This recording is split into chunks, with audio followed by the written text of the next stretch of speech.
اپنا ایمان بچانے کے ساتھ ساتھ اپنی اولاد کی ایسی تربیت کرنا، اپنی اولاد کے ایمان کا تحفظ اور اپنی اولاد کا ایمان بچانا، یہ بھی ایک مسلمان والدین کی ذمہ داری ہے۔ تو دیار غیر میں رہنے والے لوگ اس چیز کو غور کریں کہ اگر آپ کسی ایسی جگہ پہ ہیں جہاں دنیا کی فراوانی ہے، عیش و عشرت ہے، روزگار ہے، تعلیم ہے، ملازمت ہے، رزق کی فراوانی ہے، امن ہے، سب کچھ ہے، لیکن وہاں پہ ایمان نہیں ہے، تو ایمان تو ایک مسلمان کی بنیادی ضرورت ہے، اسی پہ نجات کا دار و مدار ہے۔ اگر دنیا کو ہم نے بچا لیا، آخرت کو اجاڑ دیا، تو گویا کہ ہم نے گھاٹے کا سودا کیا، اور اگر ہم نے اپنی دنیا کا سودا کر دیا، اس کے بدلے میں اپنا ایمان بچا لیا، اللہ رب العزت دنیا کی دولت سے بھی مالا مال فرمائیں گے اور ایمان کی دولت سے بھی مالا مال فرمائیں گے۔ تو میرے محترم بھائیوں اور عزیز دوستو، غیر مسلم ممالک کے اندر جو مسلمان مقیم ہیں، انہیں جو کچھ مسائل کا سامنا ہے، ان میں ایک بنیادی مسئلہ اگر ہم دیکھیں، اسے دوسرے نمبر پہ بھی رکھ سکتے ہیں اور ترتیب بار پہلے نمبر پہ بھی رکھ سکتے ہیں،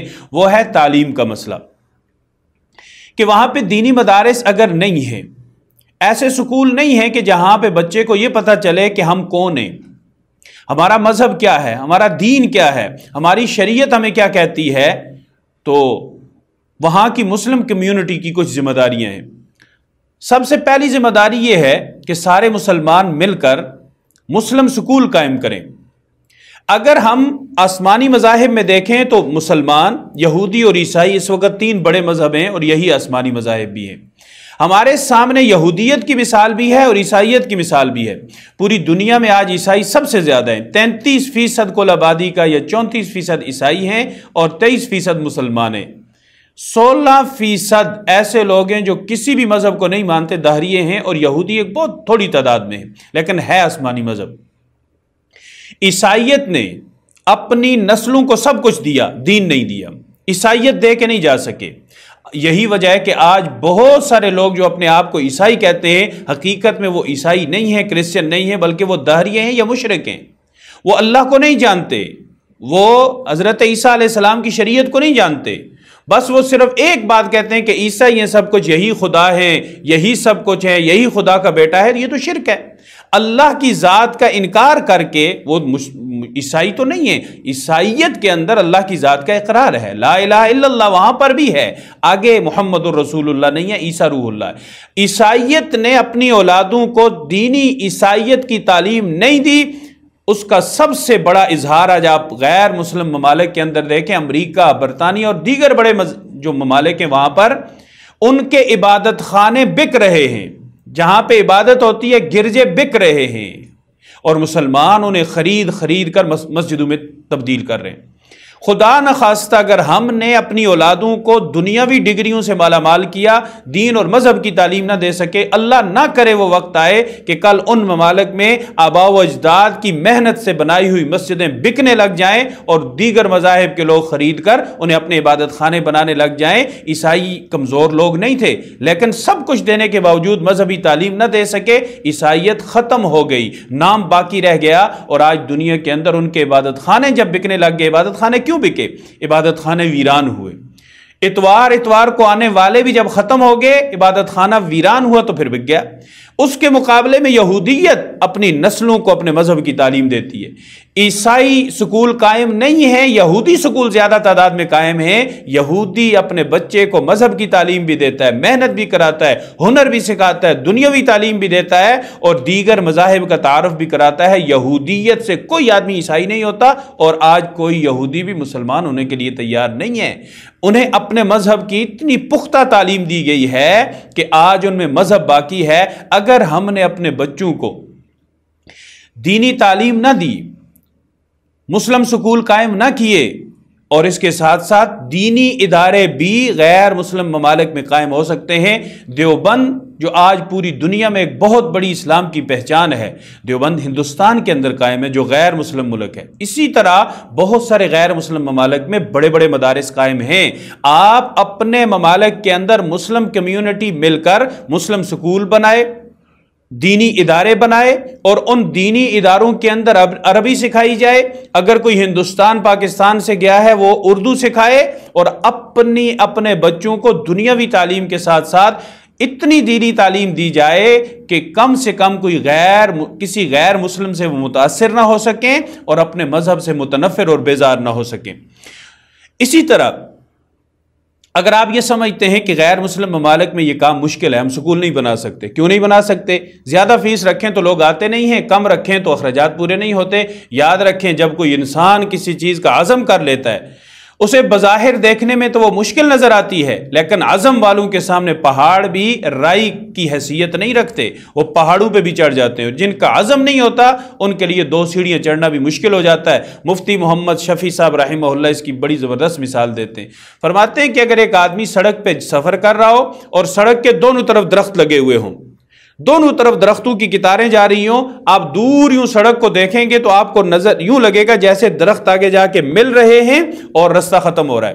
اگر کوئی آدمی اس دوری سے درختوں کے ملنے کے گمان اور وہم کی وجہ سے سفر کرنا ہی چھوڑ دے تو وہ کبھی بھی اپنی منزل پہ نہیں پہنچ سکتا۔ اور اگر کوئی آدمی کہ چلو چلتے ہیں، دیکھیں گے جہاں درخت مل گئے، اللہ رب العزت کوئی اور رستہ نکالے گا تو وہ اپنی منزل پہ پوری دنیا گھوم سکتا ہے، اس لیے کہ لگے ہوئے درخت دیکھنے میں تو آگے ملتے ہوئے نظر آتے ہیں، لیکن ان کے درمیان میں اسی طرح رستہ ہوتا ہے جس طرح آپ رستے کے اوپر چل رہے ہیں۔ اللہ رب العزت قرآن میں فرماتے ہیں وَالَّذِينَ جَاهَدُوا فِينَا لَنَهْدِيَنَّهُمْ سُبُلَنَا، جو ہمارے رستے میں محنت کرتا ہے، محنت کرنا اس کا کام ہے، رستے کھولنا ہمارا کام ہے۔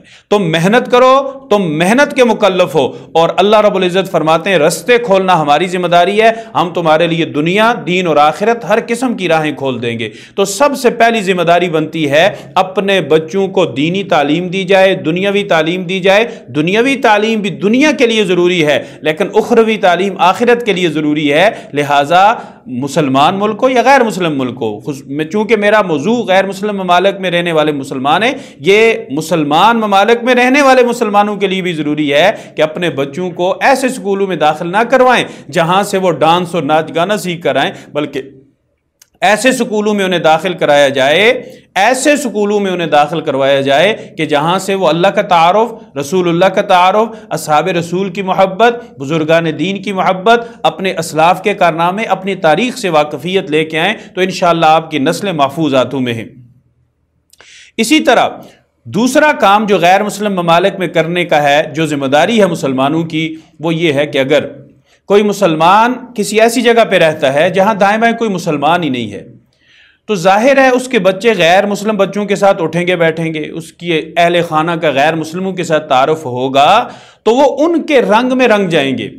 لہٰذا مسلمان کوشش کریں، یہ کرنے کا دوسرا کام ہے، مسلم محلوں کا قیام کیا جائے، مسلم سوسائٹی بنائی جائے جہاں پہ مسلمانوں کے گھر ہوں، اور اس کی اس طرح تشہیر کی جائے کہ آنے والا جب کسی گھر کو خریدنا چاہے، رہائش کے لیے انتخاب کرنا چاہے تو وہ مسلم محلے کے اندر آ کے رہے۔ یوں ایک جگہ پہ 15 20 30 40 50 مسلمانوں کے گھر ہوں تو مسلمانوں کا آپس میں ربط ہوگا، آپس میں اٹھنا بیٹھنا ہوگا، آپس کی نشست و برخاست ہوگی، آپس کی مجلسیں ہوں گی، دینی جلسے وہاں پہ کرائے جا سکیں گے، تبلیغ کی محنت وہاں پہ کی جا سکے گی، ایک دوسرے کا احساس وہاں پہ ہوگا۔ مسلم محلے کے قیام کے لیے ضروری ہے کہ مسلمان مسجد بنائیں، اور پھر گھر خریدنے سے پہلے ہر مسلمان اس چیز کی کوشش کرے کہ میرا گھر مسجد کے قریب ہو۔ جب مسلمان یہ سوچ کر گھر خریدے گا کہ میرا گھر مسجد کے قریب ہو تو کہنے کی بھی ضرورت نہیں ہوگی، خود بخود مسجد کی برکت سے اللہ رب العزت اس محلے کو مسلم محلہ بنا دیں گے۔ اور پھر مسلمانوں کے پاس اگر استطاعت ہو تو مہنگے داموں مسجد کی وجہ سے جگہ خریدیں، کیونکہ اگر مسجد کے ساتھ آپ جڑے ہوئے ہیں، مسجد میں آپ کا آنا جانا ہے، آپ اللہ کے مہمان ہیں، مسجد اللہ کا گھر ہے، آپ کا اللہ سے تعارف ہے۔ جب اللہ سے تعارف ہو تو اللہ رب العزت بھولنے والے نہیں ہیں۔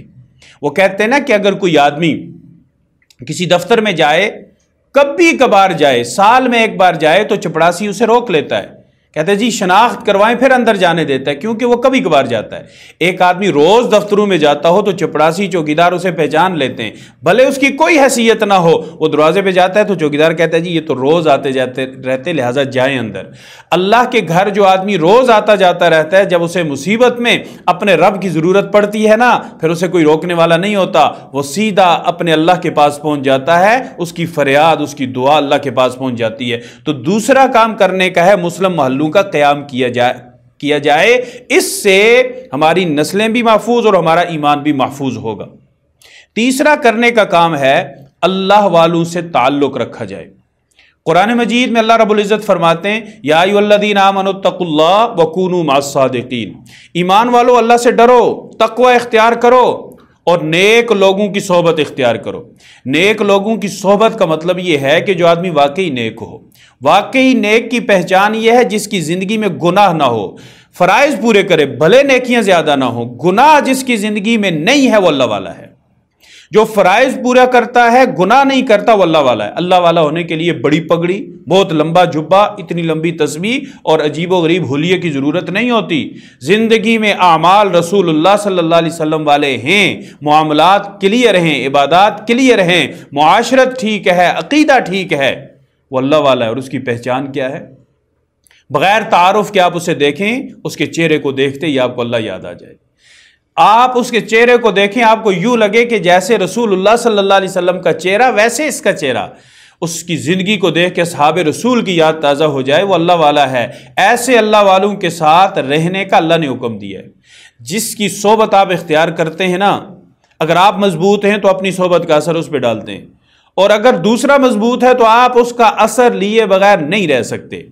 کہتے ہیں نا کہ اگر آپ لوہار کی بھٹی کے پاس بیٹھیں گے تو وہاں چنگاریاں اڑیں گی، آپ بچنا بھی چاہیں چنگاری آپ کے کپڑے کو کہیں نہ کہیں سے جلا دے گی۔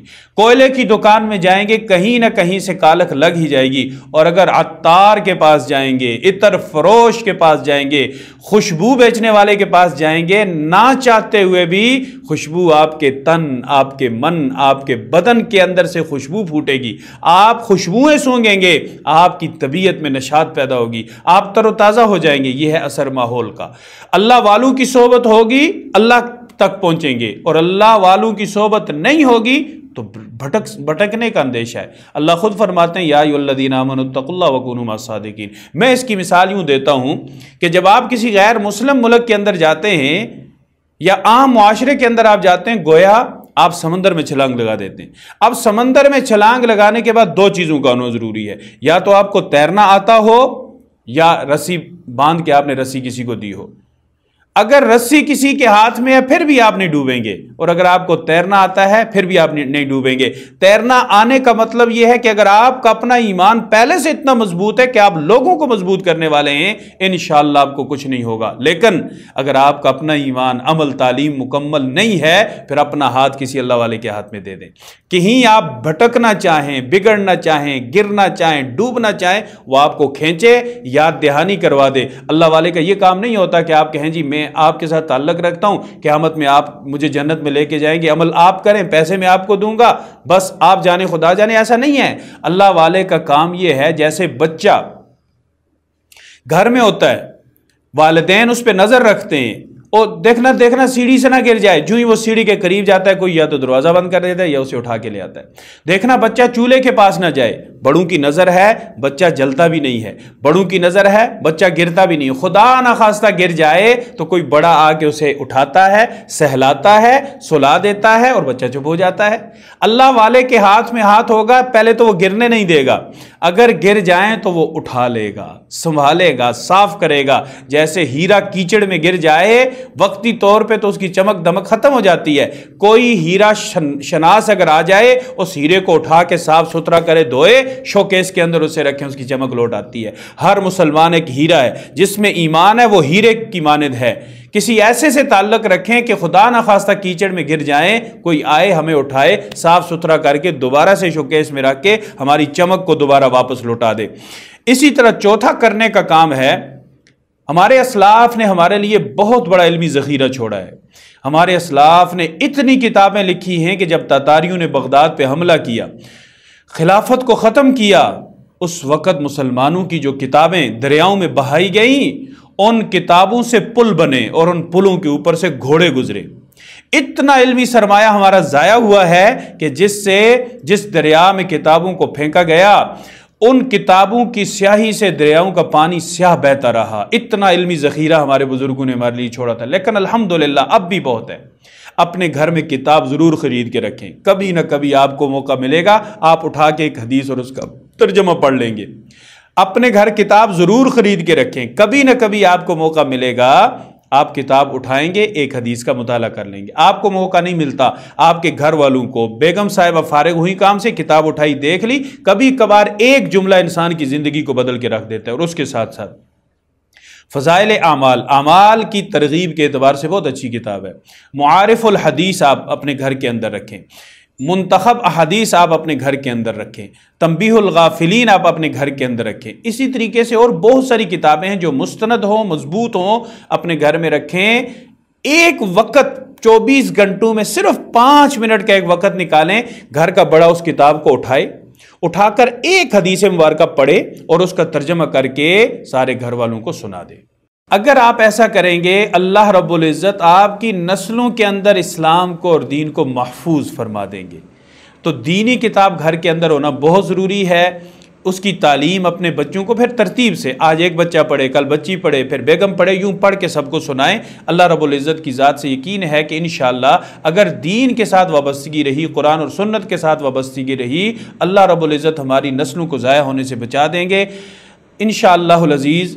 اسی جو ہمارا عنوان ہے، اس کا دوسرا حصہ اگلی نشست میں ہوگا۔ اللہ رب العزت ہمیں عمل کرنے کی توفیق عطا فرمائیں۔ جو چیزیں میں نے آج بیان کی ان میں سب سے پہلی چیز تھی اپنی اور اپنی اولاد کی ایمان کی جو ہے، اپنی اور اپنی اولاد کی ایمان کی حفاظت کی فکر کریں۔